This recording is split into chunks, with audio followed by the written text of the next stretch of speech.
రెండవ అధ్యాయం. ఖాళీగా ఎక్కడ ఉంటే అక్కడ కూర్చోరండి. వెనక బల మీద కూడా కూర్చోవచ్చు. ఆ బల మీద కూర్చుంటే కింద కూర్చోలేని వాళ్ళు ఆ బల మీద కూర్చోండి, కొంత స్థలం వస్తుంది. బల మీద కూడా కూర్చోవచ్చు. పరమగీతాల గ్రంథం 2వ అధ్యాయము 3వ వచనాన్ని చదువుకుంటాం. పరమగీతాల గ్రంథం 2వ అధ్యాయము 3వ వచనం. కొంత సమయాన్ని మనము ప్రభువులో పాల్గొనే వరకు దేవుని వాక్యాన్ని మనం చూస్తాము. పరమగీతాల గ్రంథం 2వ అధ్యాయము 3వ వచనం. అడవి వృక్షములలో జల్దరు వృక్షం ఎట్లున్నదో పురుషులలో నా ప్రియుడు అట్లున్నాడు. ఆనందభరితనై నేను అతని నీడను కూర్చుంటిని, అతని ఫలము నా జిహ్వకు మధురము. ఇవి గత వారంలో కూడా చూసాం.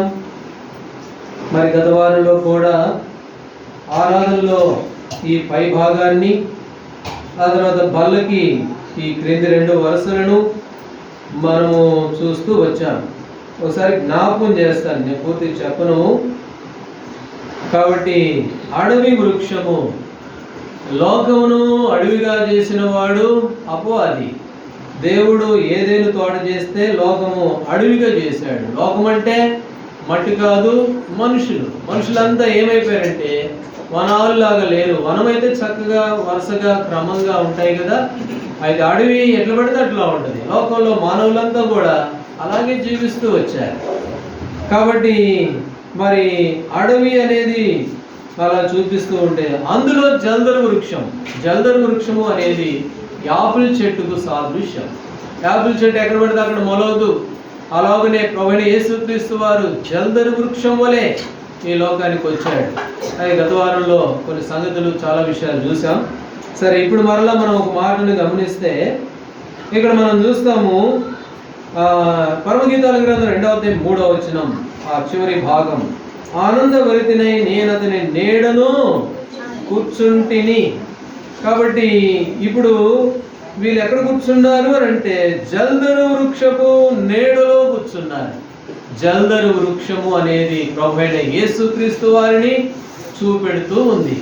కాబట్టి ఈనాడు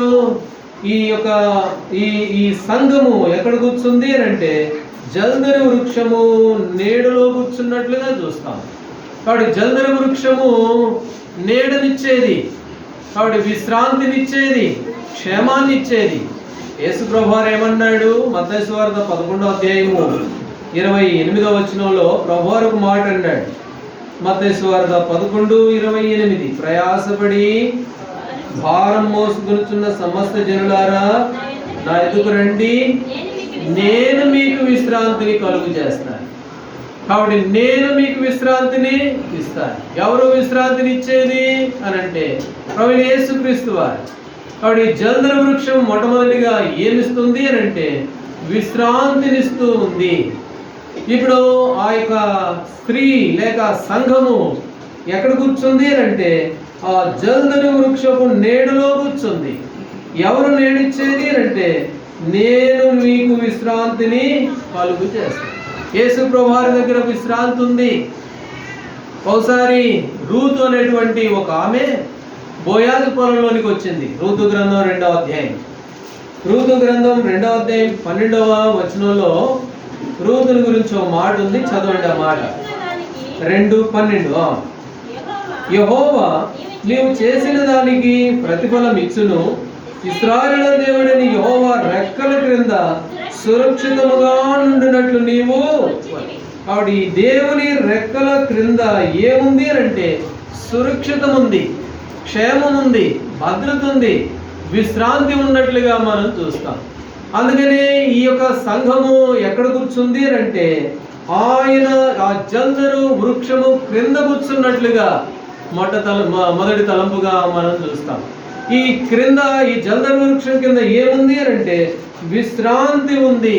ప్రభువారు అన్నాడు, నా దగ్గరికి రండి, నేను మీకు విశ్రాంతిని అనుగ్రహిస్తానని ప్రభువు చెప్పాడు. ఇర్మియా గ్రంథం 31వ అధ్యాయంలో, ఇర్మియా గ్రంథం 31వ అధ్యాయము 24వ వచనం కూడా చదవండి. 24వ వచనం. అలసి ఉన్న వారి ఆశను తృప్తిపరచుదును, కృషించిన వారిని అందరినీ అయితే అలసిపోయిన వారిని దేవుడు ఏం చేస్తాడు? వారి యొక్క అలసటను తొలగించే దేవుడు.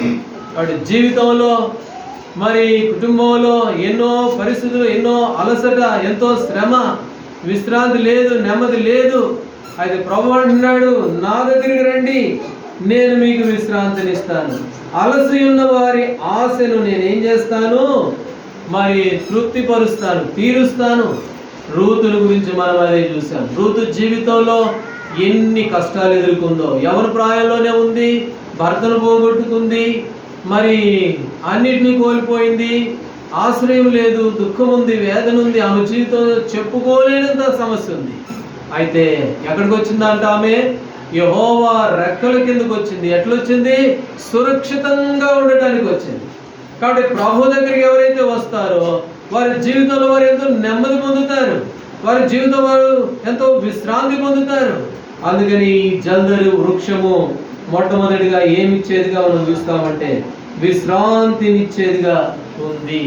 కాబట్టి జల్దరు వృక్షం ప్రభు అయిన యేసుక్రీస్తు వారే. ఆ జల్దరు వృక్షం మాత్రమే విశ్రాంతిని ఇవ్వగలిగింది. బయట ఉన్న పిల్లలు లోపలికి రండి, ఆ సెల్లులైన తీసేయండి, లోపల కూర్చోండి. కాబట్టి ఈ జల్దరు వృక్షము ఎవరు అని అంటే ప్రభు అయిన యేసుక్రీస్తు వారే అనేది మనం చూస్తాం. వాడు యేసు ప్రభు వారి దగ్గర మాత్రమే విశ్రాంతి ఉంది, నెమ్మది ఉంది. ప్రభువే అన్నాడు, ఆయన ఏమన్నాడు? ప్రయాసపడి భారం మోసుకునిచున్న సమస్త జనులారా నా దగ్గరికి రండి, నేను మీకు విశ్రాంతినిస్తాను. యెషయా గ్రంథం 40వ అధ్యాయము 29వ వచనం. 40:29.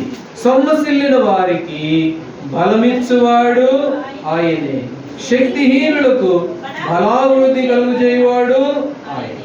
వాడి సొమ్మసిల్లిన వారికి ఆయన బలమిచ్చేవాడు. కీర్తనాకారుడు 23వ అధ్యాయం 3వ వచనంలో ఏమన్నాడు? నా ప్రాణమునకు సేద తీర్చుచున్నాడు. సొమ్మసిల్లిపోయి ఉన్నావా? జీవితంలో ఎన్నో పరిస్థితుల్లో ఉన్నావా? కాబట్టి శ్రమల్లో, కష్టాల్లో ఉన్నావా? అయితే శ్రమపడిన వారిని ఆయన రక్షించే దేవుడు, సొమ్మసిల్లిన వారిని బలపరిచే దేవుడు, అంతేకాకుండా ఆయన విశ్రాంతినిచ్చే దేవుడు. ఈ జల్దరు వృక్షము మొట్టమొదటిగా ఏమిస్తుంది అని అంటే విశ్రాంతినిస్తుంది, ఆ నీడనిస్తుంది. ఆ నీడలో విశ్రాంతి ఉంది. జీవితంలో శ్రమలో అనేకమైన సొమ్మసిల్లిపోయి నష్టాలు, కష్టంలో ఉన్నప్పుడు సొమ్మసిల్లిన వారికి బలమిచ్చేవాడు, వారికి విశ్రాంతినిచ్చేవాడు ప్రభువైన యేసుక్రీస్తు వారిగా మొదటిగా మనం చూస్తాం. రెండవదిగా మనం చూస్తే పరమగీతాల గ్రంథం 2వ అధ్యాయం. పరమగీతాల గ్రంథం 2వ అధ్యాయము 3వ వచనంలో నేను అతని నీడను కూర్చుంటిని, అతని ఫలము నా జిహ్వకు మధురము. ఇప్పుడు ఏమంటుంది? ఆయన నీడలో విశ్రాంతి ఉంది, సొమ్మసిల్లిన వారికి బలం ఇచ్చేవాడు, ఆయన రెక్కల చాటున సురక్షిత ఉంది, విశ్రాంతిని ఇచ్చేవాడు. నా దగ్గరికి వచ్చేవారిని నేను ఎంత మాత్రం కూడా ఏమన్నాడు? బయటకు త్రోసివేయను అని అన్నాడు. ఎవరైతే నా దగ్గరికి వస్తే వారిని నేను ఏమాత్రం త్రోసివేయను, వారికి విశ్రాంతినిస్తాను, సొమ్మసిల్లిన వారిని బలపరుస్తాను. కాబట్టి ఇప్పుడు ఈమంటుంది అతని ఫలము అనేది రెండవదిగా మనం చూస్తాం. అతని ఫలము ఎట్లాంటిది? అతని ఫలము జల్దరు వృక్షము అనగా యాపిల్ చెట్టు. అయితే అతని ఫలము అనేది ఏం చూపిస్తుంది అంటే ఆ ఫలం ఎంతో శ్రేష్టమైంది, ఆ ఫలం ఎంతో సారవంతమైంది. డాక్టర్లు అంటారు రోజు ఒక యాపిల్ పండు తింటే నువ్వు నా దగ్గర రానవసరం లేదంటారు. అంటే ఆ యాపిల్ పండు ఏమిస్తుందంటే బలం ఇచ్చేది. అతని ఫలము ఎలాంటిది అంటే బలపరిచేది అనేది మనం చూస్తున్నాం.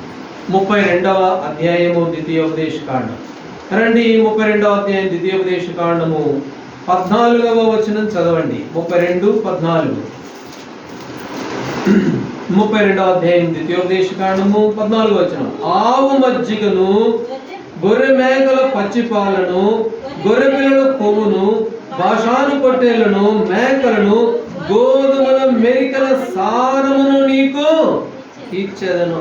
ప్రభు అంటాడు, నీకు శ్రేష్టమైనది ఇస్తాను, సారం ఇస్తాను, గోధుమల మెరికల సారము నేను నీకు ఇస్తాను.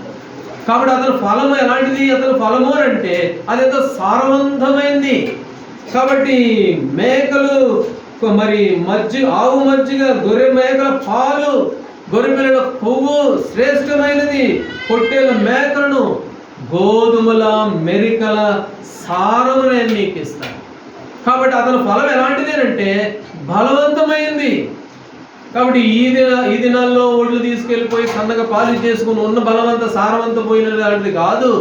ప్రభు దగ్గరికి వచ్చే వారికి ఆయన ఇస్తాడు. ఎట్లాంటిది అంటే మెరికల సారం ఇచ్చే దేవుడు. కాబట్టి ఏమిటి సారము అని అంటే యెషయా గ్రంథంలో ఉంది. సరే, యెషయా గ్రంథం 55వ అధ్యాయం. యెషయా గ్రంథం 55వ అధ్యాయము 2వ వచనం చదవండి. యెషయా గ్రంథం 55:2. ఆహారము కాని దాని కొరకు మీరేల రోకలిచ్చెదరు, సంతృష్టి కలుగుచేయ దాని కొరకు మీ కష్టార్జితను ఎందుకు వేయపరిచెదరు? నా మాట జాగ్రత్తగా ఆలకించి మంచి పదార్థము భుజించుడి, మీ ప్రాణము సారమైన దాని యందు సుఖింపనీయుడి. ప్రభు అంటున్నాడు, ఆహారం కాని దాని కొరకు మీరెందుకు డబ్బులు ఖర్చు చేసుకుంటారు? కాబట్టి ఆహారం కాని దాని కొరకు, సారమీయని దాని కొరకు మీరెందుకు మీ కష్టార్జితాన్ని వ్యయపరుచుకుంటారు? అయితే ఏంటన్నాడు? నా మాట జాగ్రత్తగా ఆలకించి మంచి పదార్థములు తినండి, అవి మీ ప్రాణములకు సారవంతమైనవిగా ఉంటవి అని అన్నట్లుగా చూస్తాం.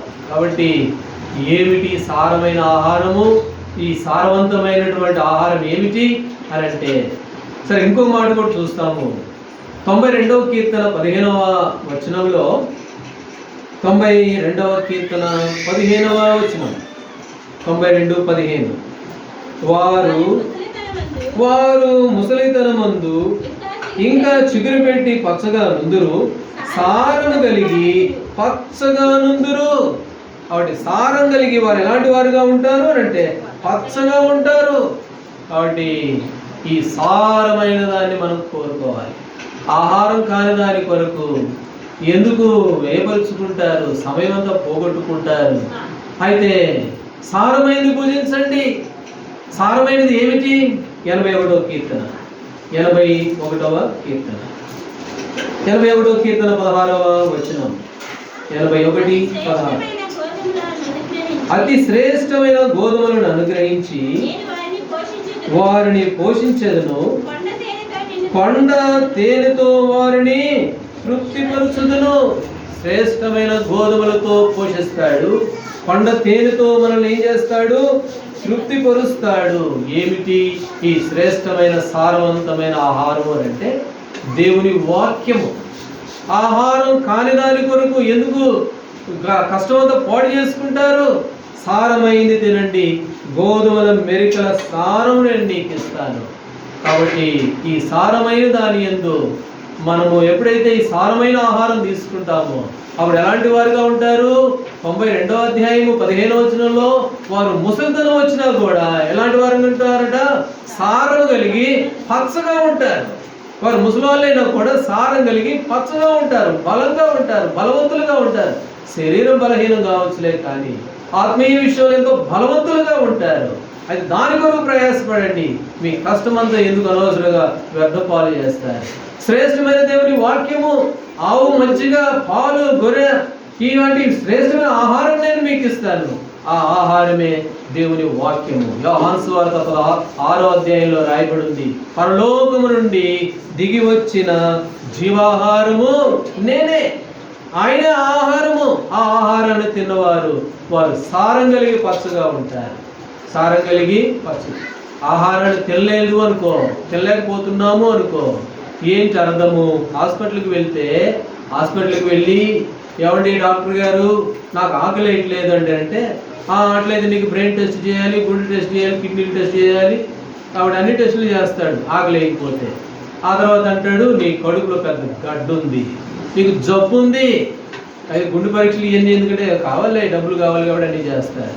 అయితే నీకు ఆకలి వేయట్లేదా? అట్లయితే నీ కడుపులో ఏముంది? జబ్బు ఉంది. అందుకని నువ్వు ఆహారం తినలేకపోతున్నావు. ఏంటి ఆహారము? పరలోకం నుండి దిగి వచ్చిన జీవాహారం, ప్రభువు యేసుక్రీస్తు వారి ఆహారం. ఆ ఆహారము, ఆ వాక్యము, ఆ మాటలు సరిగా భుజించట్లేదు అని అంటే, సరిగా తినట్లేదు అని అంటే ఏం కారణం అంటే కడుపులో జబ్బు ఉంది. మత్తయి సువార్తలో రండి, మత్తయి సువార్త 5వ అధ్యాయం. మత్తయి సువార్త 5వ అధ్యాయం 5వ అధ్యాయము 13వ వచనం. మీరు లోకమునకు ఉప్పై ఉన్నారు. ఉప్పు నిస్సారమైతే అది దేని వల్ల సారము పొందును. అది బయట పారవేయబడి మనుషుల చేత తొక్కబడికే కనుక దేనికి కూడా. కాబట్టి లోకంలో దేవుడు మనల్ని ఎలా చేశాడు? ఉప్పులాగా చేశాడు. ఉప్పులాగా చేస్తే ఉప్పు ఒకవేళ నిస్సారం అయిపోయింది అనుకోండి, సారం లేకుండా ఉప్పుదనం పోయింది అనుకోండి, మళ్ళీ దానికి ఎట్లా ఉప్పు వస్తుంది? ఉప్పుదనం ఏమొస్తుంది? వస్తుందా మళ్ళీ? అది ఏమన్నా రంగు పోతే మళ్ళీ రంగు వేస్తే మళ్ళీ ఎర్రగా కనపడటానికి ఉప్పు అది ఉప్పుగా ఉండాలా. ఆ ఉప్పు సారం పోయింది అనుకోండి, దేనికి పనికి వస్తుంది? బయట పారవేసి పొక్కబట్టడానికి తప్పకి ఎందుకు కూడా. అయితే అంటాడు ప్రభువారు, మీలో ఉప్పు సారము గలవారై. కాబట్టి ఉప్పు సారం కలిగిన వారుగా ఉండాలి. సారమే కనుక లేకపోతే ఎందుకు పనికి వస్తాము? బయట పడవేయడానికి తప్పకి దేనికి పనికి రాదు. సారం లేదు అంటే కారణం ఏంటంటే ఆకలి లేదు. ఆకలి లేదు అంటే కారణం ఏంటంటే కడుపులో జబ్బు ఉంది. అందుకనే ఇంకొక మాట కూడా ఉంది, రండి ఆకలి కొనుచున్న మీరు ధన్యులు అని రాయబడింది. ఆకలి లేదంటే ధన్యులు కావు. దేవుని మందిరం, దేవుని సన్నిధి అంటే ఆకలి. అట్లాంటి వారు ఎట్లాంటి వారుగా ఉంటారు? వారు ముసలితనం అందు కూడా సారం కలిగి పచ్చగా ఉంటారు. కాబట్టి ఈ జల్దరు వృక్షము ఎట్లాంటిది అని అంటే మొట్టమొదటిగా అది విశ్రాంతినిచ్చేది. ఆ ఫలం ఎట్లాంటిది? అతని ఫలం ఎట్లాంటిది అంటే ఏదో ఉట్టుట్టు ఫలం కాదు. ఉట్టుట్టు ఫలం బలం ఇచ్చే ఫలం కాకుండా ఏదో అన్నట్లు అలాంటి ఫలం కాదు. సారవంతమైన ఫలం ఇది. సారవంతమైన ఫలం. ఈ ఫలం తిన్నవారు బలవంతులుగా ఉంటారు, బలహీనులుగా ఉండరు అని ఇది. అయితే ప్రభు బిడ్డలంగా మనం సారం కలిగిన వారంగా ఉన్నామా, నిస్సారంగా ఉన్నామా? మనమే పరీక్ష చేసుకోవాలి. ఉప్పు సారం పోతే ఇంక దేనివల్ల వస్తుంది? అది బయట పడేయడానికి తప్ప ఇంకెందుకు ఉపయోగపడదు. ఇది రెండవదిగా మనం జ్ఞాపకం చేసుకోవాలి. సరే, మూడవ విషయానికి వెళ్తే రండి. పరమగీతాల గ్రంథం 2వ అధ్యాయము 3వ వచనంలో, అతని ఫలము నా జిహ్వకు మధురము. కాబట్టి ఆ ఫలము ఎట్లాంటిదంట? మధురము. కాబట్టి ఆ ఫలం చాలా మధురమైంది. 19వ కీర్తన గ్రంథం 19వ అధ్యాయం 10వ వచనం. 19వ కీర్తన చదవండి, 10వ వచనం. అది బంగారము కంటే విస్తారమైన మేలిమి, బంగారం కంటే కోరదగినవి, తేనె కంటేను జుంట తేనె ధారుల కంటేను మధురమైనవి. దేవుని సన్నిధి అంటే, దేవుని మందిరం అంటే ఎట్లాంటిదో తెలుసా? అది బంగారము కంటే, మేలిమి బంగారం కంటే, కొంచెం బంగారం, విస్తారమైన బంగారం కంటే, మేలిమి బంగారము కంటే, జుంట తేనె ధారుల కంటే ఆ ఫలము, ఆ జల్దరు వృక్షపు నీడ, జల్దరు వృక్షము, ఇవన్నీ కూడా ఎట్లాంటి అని అంటే ఎంతో మధురమైనవి అనేది చూస్తాం. దేవుని మందిరము అనేది, దేవుని వాక్యము అనేది ఎట్లాంటిది అని అంటే అది ఎంతో మధురమైంది. అది బంగారం కంటే, నీకు విలువైన వస్తువుల కంటే, విలువైన నీ కుటుంబం కంటే, విలువైన దేవుని సంఘము కంటే, అన్నిటికంటే అది ఎంతో విలువైనది. మా నాన్నకి ఆ రోజు ఆదివారం అయితే ఆదివారం నాడు మందిరం అయిపోయింది. మందిరం అయిపోయిన తర్వాత ఆ రోజు మరి వంగపాడులో వాళ్ళు, అదే మొదటిసారి నేను వంగపాడు పోవడం. వంగపాడు అంతకుముందు ఇప్పుడు పోయింది లేదు, అప్పుడే మొదటిసారి పోవడం. ఆ రోజు వారు ఏమన్నారంటే, అన్న మా ఇంట్లో ప్రార్థన అంటే, తప్పకుండా వస్తామమ్మా అని చెప్పాము. ఎప్పుడన్నా ప్రార్థన? సాయంత్రం 6 గంటలకు ప్రార్థన. ఆదివారం నాడు సాయంత్రం 6 గంటలకు ప్రార్థన. మందిరం అయిపోయింది, ఇక మన ప్రార్థనకు రెడీ అవుతూ ఉన్నాం. కరెక్ట్గా మరి 6 గంటలకు ఇక్కడ బయలుదేరి మేము అక్కడికి వెళ్ళాలి. అక్కడ 7:30కి అట్లా ప్రార్థన. 6 గంటలకు బయలుదేరాం. 6:15 ఫోన్ వచ్చింది. ఎక్కడంటే అప్పుడు ఆ డిగ్రీ కాలేజ్ దాటి మాసాలను దాటిన తర్వాత అప్పుడు ఆ కాలేజ్ దగ్గరికి వెళ్ళిన తర్వాత ఫోన్ వచ్చింది. ఏంటి ఫోన్ అంటే, మీ నాన్నకు సీరియస్, మీ నాన్నకి హార్ట్ స్ట్రోక్ వచ్చింది. మా అమ్మ ఫోన్ చేసింది, ఏడుస్తూ ఉంది. నేను ఒక్కనే ఉన్నానయ్యా, ఆయన ఎత్తుకోవాలా, పట్టుకోవాలా, ఆటోలు మాట్లాడాలి, బస్సులు మాట్లాడాలి, నా వల్ల కావట్లా, నువ్వు త్వరగా వచ్చేయి. ఇప్పుడు అక్కడ నుంచి ఇటు బయలుదేరిపోదామా? అటు దేవుని మందిరం వాళ్ళకి చెప్పారు. వాళ్ళు ఎదురు చూస్తూ ఉంటారు. మందిరమా? అప్పుడు దేవుని మందిరానికి ప్రాముఖ్యతనిచ్చాం, దేవుని సన్నిధికి ప్రాముఖ్యతనిచ్చాం. సరే, నేను వచ్చినా నేను ఆయన బ్రతికించలేను, ఒకవేళ దేవుడు తీసుకోవాలనుకుంటే నేను రాకపోయినా ఆయన ఆపలేను, కాబట్టి ముందు నేను దేవుని సన్నిధికి ప్రాముఖ్యత ఇస్తానని చెప్పి దేవుని మందిరానికి పోయాం.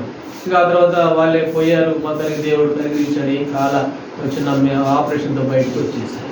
కాబట్టి అది దేవుని మందిరము, దేవుని సన్నిధి. అతని ఫలము ఎట్లాంటిదంటే నా జిహ్వకు మధురము. ఎట్లాంటిది? మేలిమి బంగారం కంటే కోరదగినది. దేవుని మందిరం అంటే, దేవుని సన్నిధి అని అంటే ఎట్లాంటిదంటే జుంటె తేనె ధారల కంటే అదేమైందట? మధురమైంది, చాలా శ్రేష్టమైంది దేవుని మందిరం. అయితే మనకే తెలియట్లా, ఆ మందిరం ఏదో నిర్లక్ష్యంగా నిరుత్సాహంగా కలుగుతా, కానీ దేవుని మందిరం ఎంతో శ్రేష్టమైంది. భక్తుడు అన్నాడు, ఆ గడప దగ్గర కూర్చోవడం నాకు మేలు, ఈ మందిరంలో ఒక్క రోజు గడపడం నాకు ఎంతో మేలు. అది 1000 దినాల కంటే శ్రేష్టమైంది. 1000 రోజులు ఒక ఎత్తు అయితే దేవుని మందిరంలో గడపడం ఒక్కరోజు ఒక ఎత్తు. శ్రేష్టమైంది దేవుని మందిరం. మేలు మీ బంగారం కంటే జుంటె తేనె ధారల కంటే ఎట్లాంటిదంట? మధురమైంది. నీ జల్దరు వృక్షము, ఆ జల్దరు వృక్షపు నీడ నా జిహ్వకు మధురము అన్నాడు. అంటే దేవుని మందిరం ఎంతో మధురమైంది. కాబట్టి ప్రభుబిడలంగా అది మనం జ్ఞాపకం చేసుకోవాల్సిన వారంగా ఉన్నాం. సరే, 78వ అధ్యాయం కీర్తనల గ్రంథం 78వ అధ్యాయము 25వ వచనం చదవండి. 78. దేవదూతల ఆహారము నరులు భుజించిరి, భోజన పదార్థములను ఆయన వారికి సమృద్ధిగా. కాబట్టి ఇశ్రాయేలు ప్రజల దేవుడు ఏర్పాటు చేసుకున్నాడు. ఇశ్రాయేలు దేవుడు ఏర్పాటు చేసుకుని వారికి ఎలాంటి ఆహారం పెట్టాడో తెలుసా? దేవదూతలు తినే ఆహారం పెట్టాడు. పుట్టుట్టలు మనలాంటి ఆహారం కాదు, దేవదూతలు తినే ఆహారం పెట్టాడు. అయితే వాళ్ళు ఏమన్నారు? సంఖ్యాకాండం 21వ అధ్యాయం, సంఖ్యాకాండము 21వ అధ్యాయంలో దేవదూతలు తినే ఆహారము దేవుడు వారికి ఇస్తే వాళ్ళు ఏమన్నారు చెప్పండి? 5వ వచనం. కాగా ప్రజలు దేవునికి మోషేకును విరోధంగా మాట్లాడి, ఈ అరణ్యంలో చచ్చుటకు ఐగుప్తులో నుండి మీరు మమ్మల్ని ఎందుకు రప్పించితిరి? ఇక్కడ ఆహారం లేదు, నీళ్లు లేవు, చవి సారము లేని ఆహారం మాకు అసహ్యమైపోయింది. వాళ్ళు ఏమంటున్నారు? సారం లేని ఆహారం, సారం లేని ఆహారం. ఇది ఎట్లాంటి ఆహారము? దేవదూతలు తినే ఆహారము, శ్రేష్టమైన ఆహారము.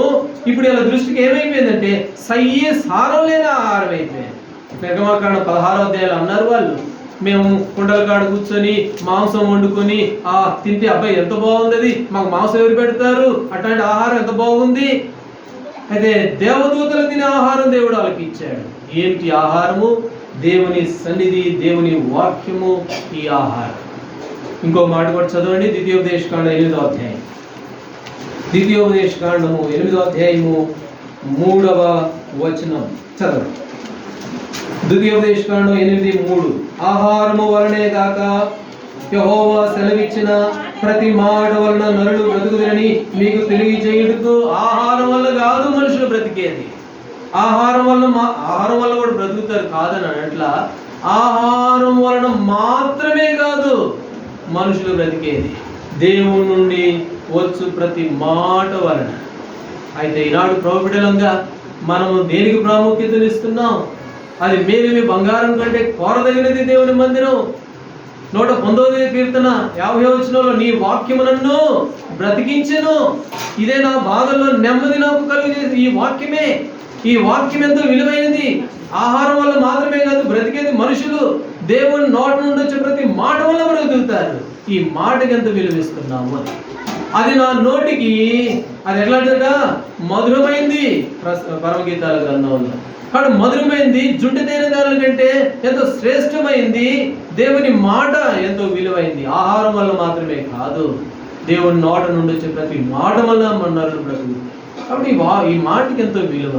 ఈ దేవుని వాక్యం, దేవుని సన్నిధికి ఎంతో ప్రాముఖ్యతను మనం ఇవ్వాల్సిన వారంగా ఉన్నాం. అందుకని అంటాడు ఏమని అంటే, దేవుని నోట నుండొచ్చు ప్రతి మాట వలన నరులు ఏం చేస్తారంట? బ్రతుకుదురు అనేది మనం చూస్తాం. సరే, మరొక మాటకు వెళ్తాం, మరొక మాట మనం గమనిస్తాం. రండి, పరమగీతాల గ్రంథం పరమగీతాల గ్రంథం 2వ అధ్యాయము 3వ వచనంలో, నేను ఆనందభరితినై నేను అతని నీడను కూర్చుంటిని, అతని ఫలము నా జిహ్వకు మధురము. కాబట్టి ఆ ఫలము నాకు ఎట్లాంటిది? మధురము. 3 సంగతులు చెప్పాను నేను. ఒకటి, కాబట్టి ఆ జల్దరు వృక్షము క్రింద ఏముందంట? విశ్రాంతి ఉంది. లోకంలో ఇంకెక్కడా లేదు. లోకంలో నువ్వు ఏ స్థలాలకు వెళ్ళినా, నీకెంత డబ్బున్నా, ఇంకోటున్నా ఎక్కడ కూడా నెమ్మది లేదు. ప్రభు మాత్రమే నెమ్మదిచ్చేవాడు, విశ్రాంతినిచ్చేవాడు. ఆ జల్దరు వృక్షం క్రింద మాత్రమే మనకు విశ్రాంతి ఉంది. ఒకటి. రెండవదిగా అతని ఫలం ఎట్లాంటి ఫలం అంటే ఏదో ఉట్టి ఫలం కాదు, సారవంతమైంది. అది ఎంతో నిస్సారమైనది కాదు, సారవంతమైంది. ఆ ఫలం తిన్న వాళ్ళు నిస్సారమైన ఉప్పులా ఉండరు, సారవంతమైన పచ్చగా ఎదిగేవారుగా ఉంటారు, బలవంతులుగా ఉంటారు. అది రెండవ సంగతి. మూడవదిగా ఆ ఫలము ఎట్లాంటిది అంటే మధురమైంది, శ్రేష్టమైంది, జుంటిదైన దారుల కంటే, మేలు బంగారం కంటే విలువైంది, కోరదగినది. దేవుని మందిరం ఎంతో కోరదగినది, విలువైంది. ఒక సందర్భం నేను జ్ఞాపకం చేస్తాను. మరియమ్మ గర్భంలో ప్రభువైన యేసుక్రీస్తు వారు ఉన్నారు. అయితే మరియమ్మ బంధువురాలు ఎలిజబెత్ ఉంది, ఆమె గర్భంలో కూడా యోహాను ఉన్నాడు. ఇంకా వాళ్ళిద్దరు ఇంకా జన్మించలా. ఆ సమయంలో మరియమ్మ ఏమనుకున్నదంటే, నేను నా బంధువురాలు ఎలిజబెత్ దగ్గరికి వెళ్తాను అని చెప్పి వెళ్ళింది. వెళ్ళగానే అంత దూరం నుండి చూడగానే ఎలిజబెత్ అంత దూరం నుండి చూసింది మరియమ్మను.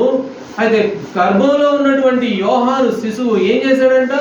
గొంతులు వేయడం మొదలుపెట్టాడు. ఎందుకు చెప్పండి? నా ప్రభు నా దగ్గరికి వస్తున్నాడు, నా ప్రభు నా దగ్గరికి వస్తున్నాడు అని చెప్పి గర్భంలో ఉన్న శిశువు గంతులు వేస్తూ ఉంది. కాబట్టి దేవుని మందిరం, దేవుని సన్నిధి. ఎప్పుడైతే మనము దేవుని సన్నిధిలో కనబడతామో, దేవుని మందిరానికి వస్తామో, ఈ లోపల ఆనందం గంతులు వేయాల్సిన అవసరం లేదు పైకి. కాబట్టి లోపల ఉన్న ఆ సంతోషము, కాబట్టి గర్భంలోనే ఉన్నారులే కానీ ప్రభువుని చూడగానే ఆనందం వచ్చేసింది. దేవుని మందిరం అంటే అలా ఉండాలి ప్రభు బిడ్డలకి. కాబట్టి దేవుని మందిరం నేను ఎప్పుడు కనపడేదను, ఎప్పుడు వెళ్తాను దేవుని మందిరానికి? భక్తుడు అన్నాడు కదా 42వ కీర్తనలో, ఎప్పుడు వెళ్ళేదను, ఎప్పుడు కనపడేదను, దేవుని మందిరం చూడవలన నా ప్రాణము ఎంతో ఆశగురి ఉంది అని. కాబట్టి ప్రభు బిడ్డలంగా అది సారం అంటే. లేకపోతే ఆ సారమే కనుక లేకపోతే ఉప్పు ఏమైపోయినట్టు? నిస్సారం అయిపోయినట్టే. అది దేనికి పనికి వస్తుంది? కూరలు వేయడానికి పనికిరాదులే కానీ బయట పారవేయబడి తొక్కబడటానికే తప్ప దేనికి కూడా పనికిరాదు అనేది జ్ఞాపకం చేసుకోవాలి. సరే, ఇప్పుడు 3వ విషయానికి వెళ్తే, ఇప్పుడు ఆ యొక్క జల్దరు వృక్షము, ఆ ఫలము ఏమంటుంది? నా జిహ్వకు మధురము. జిహ్వ అనగా నోరు అని అర్థం. జిహ్వ అంటే నోరు అని. ఇప్పుడు ఆమె ఏమంటుంది? నీ వాక్యము, నీ సన్నిధి, నీ మందిరము, నీ యొక్క మరి నేను గణపరిచే నీ చెట్టు, ఇవన్నీ కూడా నువ్వంటే నాకు ఎలాంటిది అంటే నా నోటికి ఎంతో మధురమైనది అన్నట్లుగా చూస్తాను. 71వ కీర్తన గ్రంథం 71వ అధ్యాయము 71వ అధ్యాయము 8వ వచనం చదవండి. 8వ వచనం.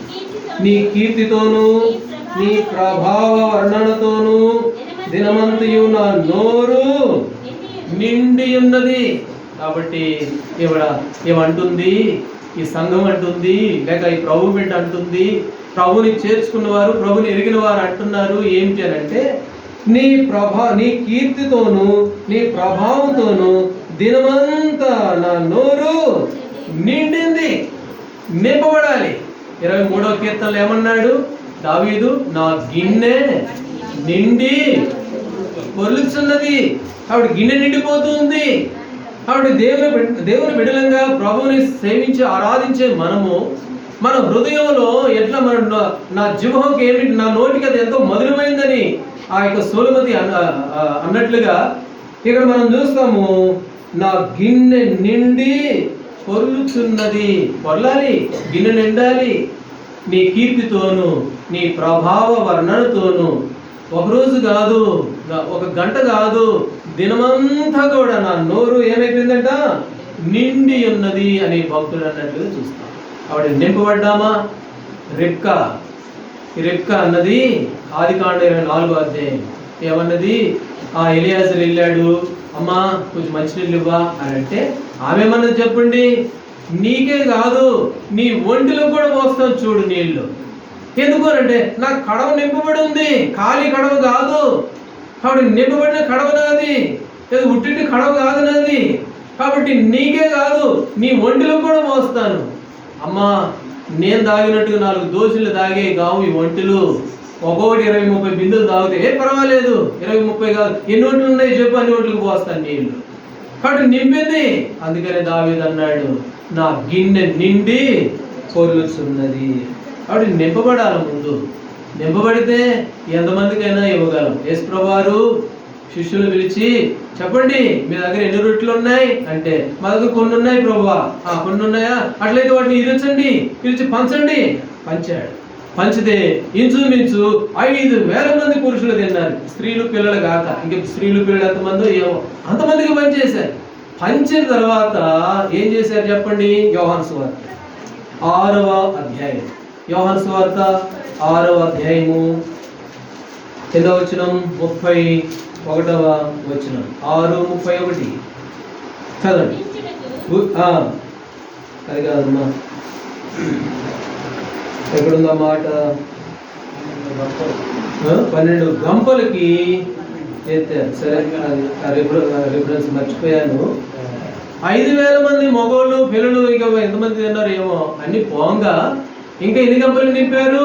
12 గంపలకి నింపారు. అంటే దాని అర్థం ఏంటి? 5,000 మంది, ఇంకొక 5,000 మంది ఆడవాళ్ళు పిల్లలు 15,000 మంది, ఇంకా 10,000 మంది రండి మేము పంచుతామన్నట్టు. కాబట్టి ఇంకా మా గిన్నెలు ఖాళీ కాలేదు, పంచడానికి సిద్ధంగా ఉన్నాం. ఇంకా 12 గంపలు ఉన్నాయి, ఇంకెంతమంది వస్తారో రండి పంచుతాం. కాబట్టి ఈ సూలమతి ఈ సంఘము ఎట్లాంటిది అని అంటే నా నోటికి మధురమైంది నీ ఫలము. అది ఏదో సవ్యసారం లేని ఫలం కాదు, సహీసారం లేని దానికి అది కాదు. ఏమిటి? దేవుని నోటి నుండి వచ్చే ప్రతి మాట వల్ల బ్రతుకుతాం. ఈ ఆహారం వల్లే కాదు, దీనివల్ల బ్రతుకుతాంలే కానీ అదొకటి ముఖ్యంగా దేవుని వాక్యము, దానివల్ల మనుషులు బ్రతుకుతారు. కాబట్టి నీ వాక్యమే నన్ను బ్రతికిస్తూ ఉంది. కాబట్టి సారం కలిగింది ఈ వాక్యము, నిస్సారమైనది కాదు. అంతేకాదు ఈ నేడు ఎట్లాంటిది అంటే లోకంలో నువ్వు పెట్టుకున్న ఇల్లు లాంటిది కాదు, లేకపోతే లోకంలో ఉన్న నీ బంధువులు లాంటిది కాదు.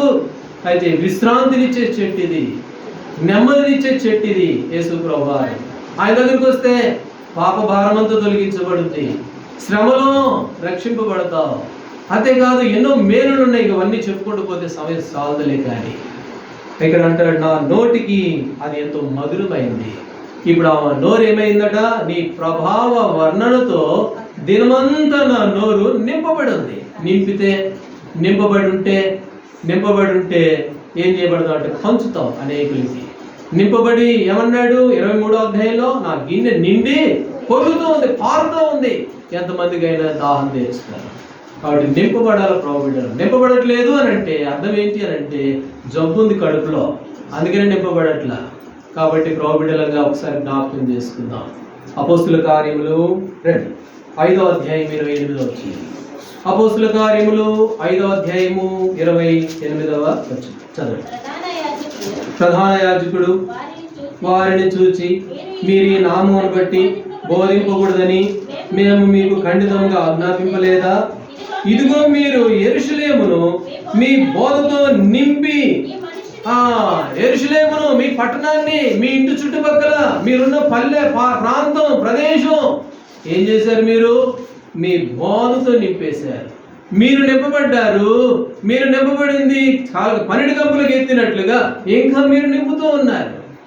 అపోస్తులు, పౌలపోస్తులు, ప్రభువు బిడ్డలు, ప్రభుని ఎరిగిన వారు, క్రైస్తవులుగా చేయబడిన వారు ఏం చేస్తున్నారంటే యెరూషలేమును వారి బోధతో నింపారు.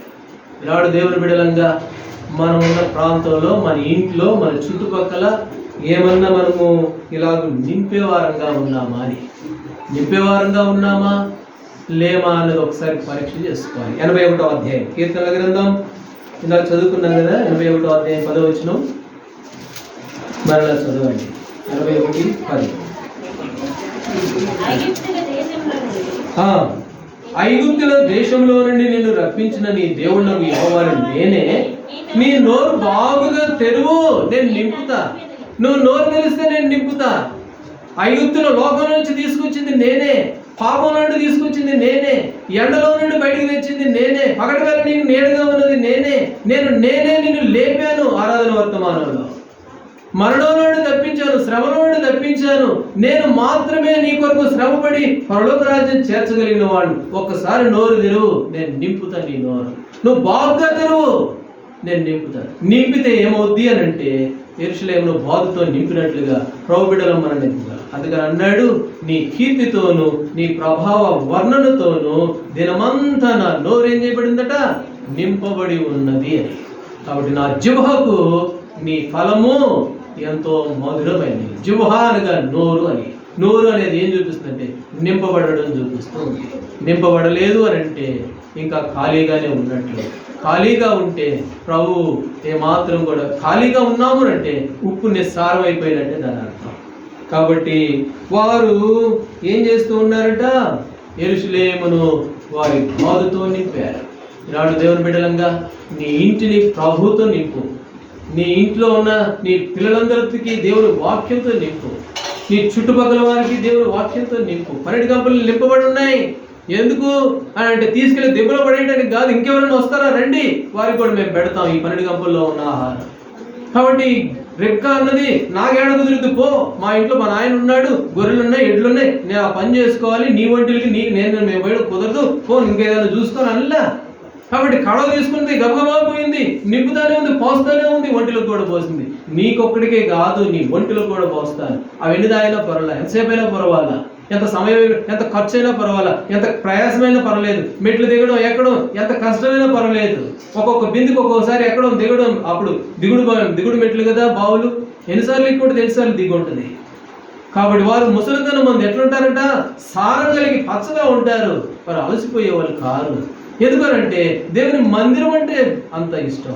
అది ఎందుకంటే అతని ఫలం ఎంతో మధురమైంది, శ్రేష్టమైంది. కాబట్టి దేవుని బిడ్డలంగా ఈనాడు మన నోరు ఏం చేయబడాలా, నింపబడాలా. రోమిలికి రాసిన పత్రిక 1వ అధ్యాయం. రోమిలికి రాసిన పత్రిక 1వ అధ్యాయము 28వ వచనం. ఇక నేను ముగిస్తాను, ఇంకా ఎన్నో విషయాలు ఉన్నాయి కానీ ఇప్పుడు అది సమయం కాదు. 29వ వచనం. అటు వారు సమస్తమైన దుర్నీతి చేతను, దుష్టత్వము చేతను, లోభము చేతను, ఈర్ష్య చేతను నిండుకొని మత్సరము, నరహత్య, కలహము, కపటము, వైరమైన వాటితో నిండిన వారే. ఎవరు దేంతో నిండారు? ఈర్ష్యతో నిండుకున్నారు, మత్సరంతో నిండుకున్నారు, కలహముతో నిండుకున్నారు, కపటముతో నిండుకున్నారు. ఎవరు? 28వ వచనం. మరియు వారు తమ మనసులో దేవునికి చోటీయనొల్లగా, దేవునికి చోటీనొల్లిన వారు, దేవునికి హృదయంలో స్థానమైన వారు ఎట్లాంటి దాంతో నింపబడ్డారంట, సమస్తమైన మత్సరంతో, ఈర్ష్యతో, అసూయతో, కపటంతో, వైరంతో, గొడవలతో నింపబడిన వారుగా చూస్తాం. దేంతో నింపబడి ఉన్నాము ఈనాడు ప్రభు బిడ్డలా? నీ నోరు దేవుని వాక్యంతో నింపబడి ఉందా? నీ హృదయం దేవుని వాక్యంతో నింపబడి పొర్లుతుందా? అయితే దేవునికి నీ హృదయంలో చోటివ్వకపోతే ఈర్ష్య ఉంటుంది, ద్వేషం ఉంటుంది, కలహం ఉంటుంది, అన్నీ ఉంటాయి వాటితో నింపబడిన వారిని. కాబట్టి ప్రభు బిడ్డలంగా మనం ఎలాంటి దేంతో నింపబడి ఉన్నాం ఒకసారి జ్ఞాపకం చేసుకుందాం. అందుకనే ఈ పరమగీతాల గ్రంథంలో ఈ జల్దరు వృక్షము ఒకటి విశ్రాంతినిచ్చేది, రెండోది మరి ఆ ఫలము సామాన్యమైన ఫలం కాదు, సయ్యసారం లేని ఫలం కాదు. వాళ్ళు అనుకున్నారు సయ్యసారం లేని ఆహారం అండి ఇది అనుకున్నారు. కాబట్టి తిని ఇసుకొచ్చేసినట్టుంది వాళ్ళకి.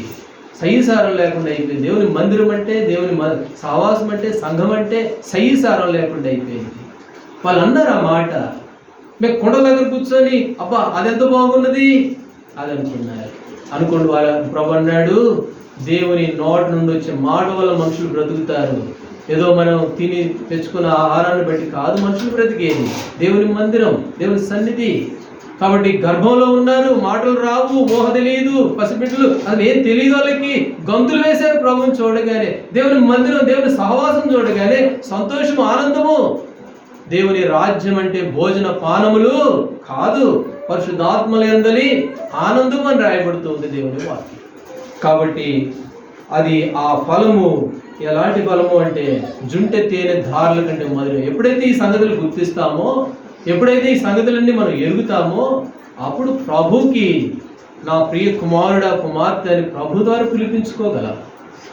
ఆ తర్వాత ఏమన్నారు, నా జిహ్వకు అదెంతో మధురమైంది. నా నోరు, నా జిహ్వానుగా నోరు, ఈ నోరు ఎట్లాంటిదిగా ఉందంట, నింపబడి ఉంది. దేంతో నింపబడి ఉంది?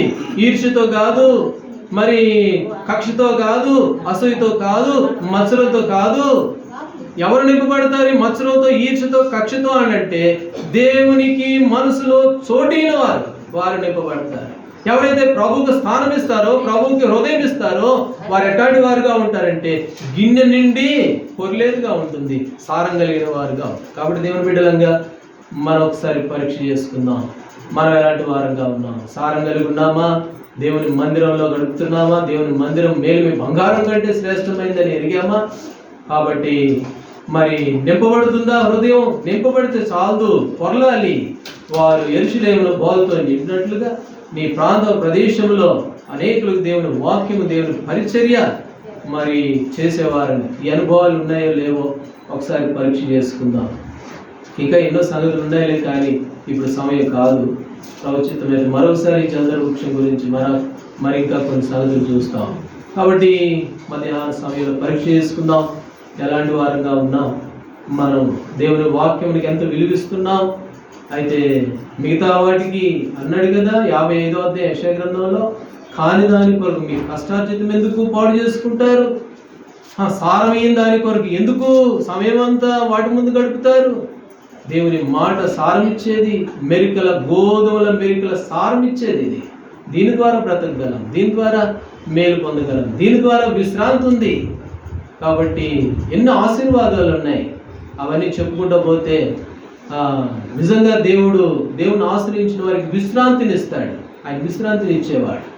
నేను మరి ఆరంభంలో మంచి ప్రైవేట్ స్కూల్లో జాయిన్ చేశాను.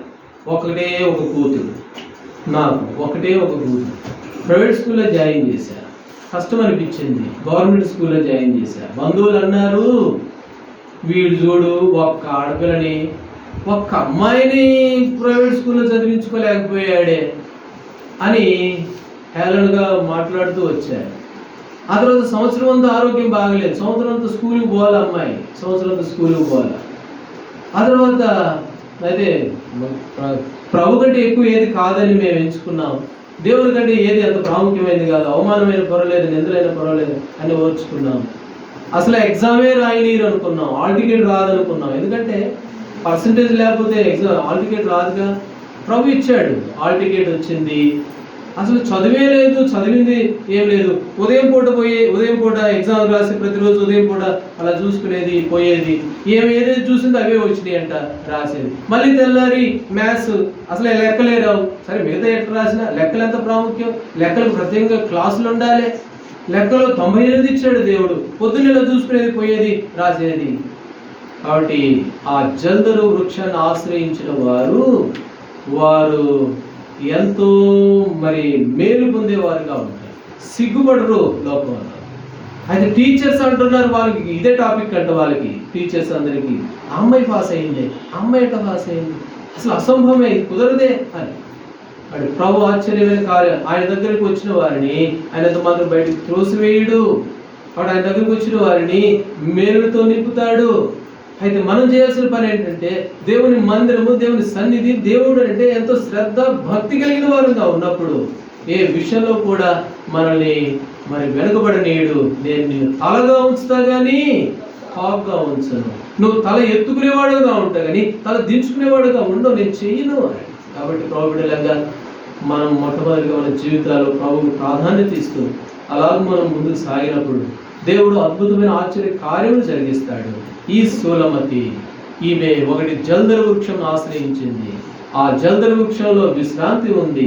ఆ జల్దర వృక్షపు పళ్ళు, ఆ ఫలములు ఎంత సారవంతమైన ఉంటుటి కాదు, అవి బ్రతికించేవి. ఆ జల్దర వృక్షము మధురమైంది, అవి నోటికి నింపబడేవి అని. కొన్ని 4 సంగతులు ఎలా ఉన్నాం ఒకసారి పరీక్ష చేసుకుంటూ, విశ్వాసంలో అంతకంతగా అభివృద్ధి పొందుతూ ప్రభువుని మనం సేవించే వారంగా ఉంటాం. దేవుడు ఆ విధంగా మనందరికీ సహాయపడును గాక. ఒకసేపు ప్రార్థన చేసుకుంటాం. మనం మోకరించండి ప్రార్థనలో.